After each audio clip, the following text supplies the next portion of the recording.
Los objetivos de este espacio está, primero, entender los pilares y aspectos importantes del estado nutricional del paciente oncológico, pilares de la intervención nutricional y el rol de los profesionales en salud e importancia pues, del trabajo interdisciplinario.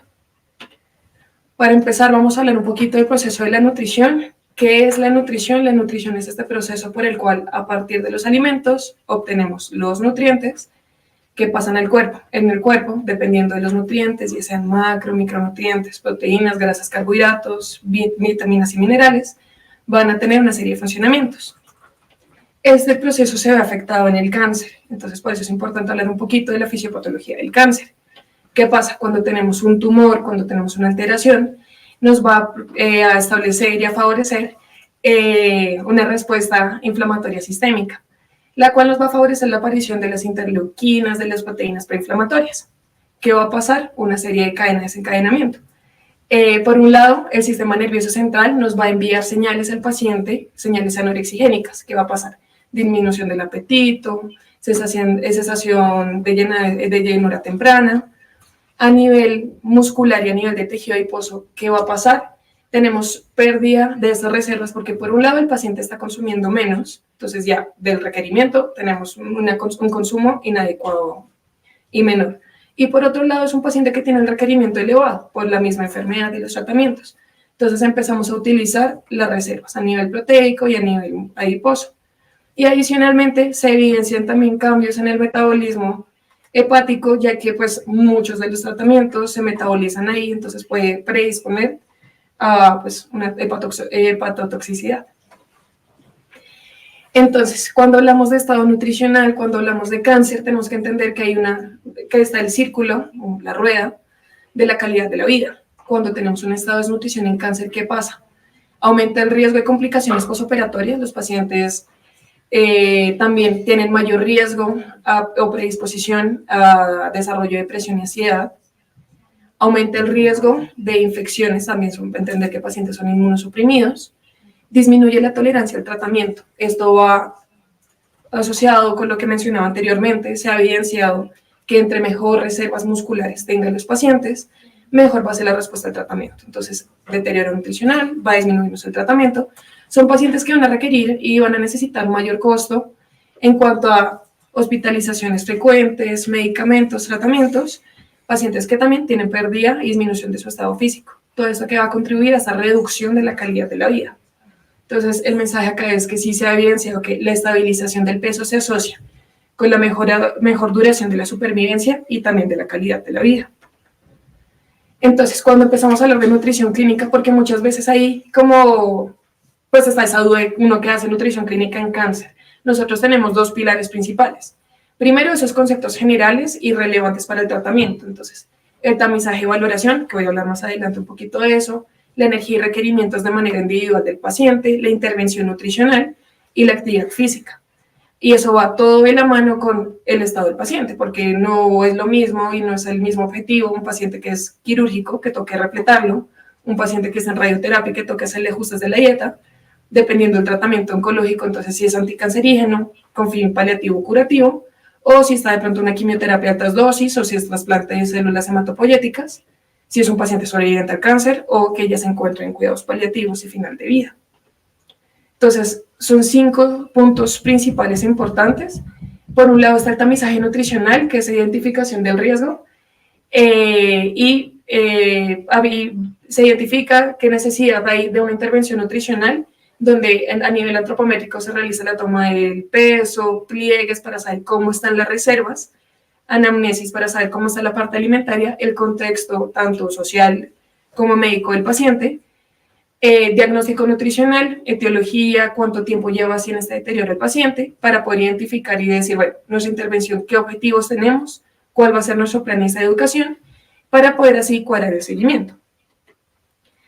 Uno de los aspectos importantes de los que quería hablar el día de hoy es el peso, porque muchas veces hemos asociado que el paciente oncológico pierde peso, o también, dependiendo de cómo se realice la toma del peso, puede variar mucho. Entonces, esa inseguridad por parte de los pacientes. Entonces, aspectos importantes, el peso, cómo se define, como esta medida que se toma cuando el paciente es capaz, o bueno, la persona es capaz de estar sujeto, de tenerse completamente de pie, sin ayuda y pues que pues se pueda mantener de pie en una báscula que esté completamente equilibrada. Aspectos que nos pueden cambiar el peso: la hora y la toma y la medida, porque no es lo mismo tomarlo en la noche a la madrugada. Se recomienda, según las leyes, pues las normas de antropometría, que sea en la madrugada. Capacidad de mantenerse de pie. Nuestros pacientes tienen predisposiciones de pacientes frágiles, pacientes que requieren ayuda para ponerse de pie. Entonces, el hecho de que se esté tambaleando o que toque sostenerlo ya nos va a afectar el peso, nos puede afectar el punto de equilibrio. Que esté el paciente en ayunas. Si el paciente ya comió, eso va a ser un peso ya modificado y nos puede dar un peso mayor al que tiene el paciente. Hábito intestinal: si el paciente ya realizó o no realizó deposiciones. Ciclo menstrual: las mujeres, dependiendo del ciclo, tienen predisposición a la retención de líquidos. La actividad física, por predisposición de pronto ya lo que es posible esta deshidratación dependiendo de correcta hidratación posterior. La retención de líquidos: nuestros pacientes, como sabemos, tienen predisposición a problemas a nivel renal. Tenemos que tener en cuenta eso. La ropa: muchas veces llegan a nuestro consultorio y no tenemos el cuidado de pronto de dejarlo en su ropita interior, con todo pues la precaución y demás, pero eso nos va a ayudar a que sea un peso más certero. Y pues el cabello mojado: en las mujeres afecta mucho el hecho de que estén ya bañadas, porque eso también nos puede aumentar el peso. También quería hablar un poco del índice de masa corporal, que es una herramienta que está un poco controversial recientemente y más que todo en esta área. ¿Qué es el índice de masa corporal? Es una herramienta poblacional, surgió en 1830, entonces ya sabemos que pues, ha pasado un poquito de tiempo entre que surgió y el momento actual, que hace y que estudia solo la relación entre la talla y el peso. No nos permite identificar, y como vemos aquí en la imagen, el peso es la sumatoria total de reservas óseas, musculares, adiposo y todos los órganos. A eso toca adicionarle si el paciente está deshidratado, si está sobrehidratado, si realizó no deposiciones y todo lo que mencioné anteriormente.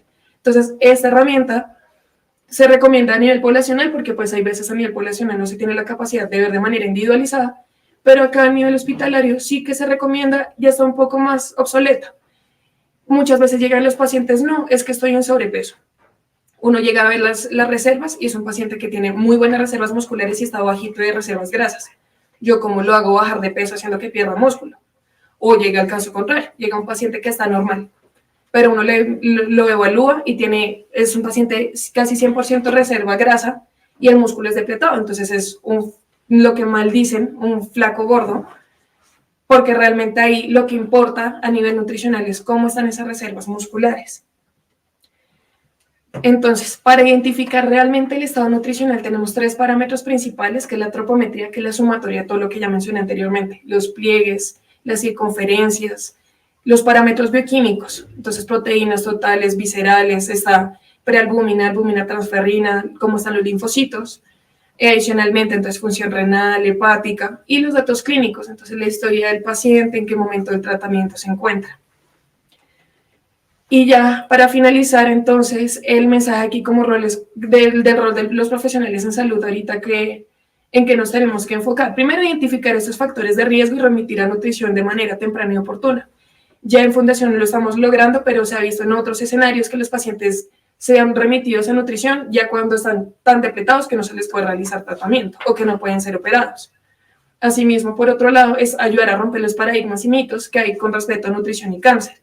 Muchas veces nosotros los profesionales de salud somos quienes perpetuamos estos mitos, como las carnes rojas, como el azúcar, cuando realmente la literatura nos dice ya que son otras cosas. Y asimismo, que también es lo que ya estamos implementando aquí en Fundación, es ese canal de comunicación estrecho entre las diferentes áreas para garantizarle al paciente pues un correcto tratamiento. Muchísimas gracias.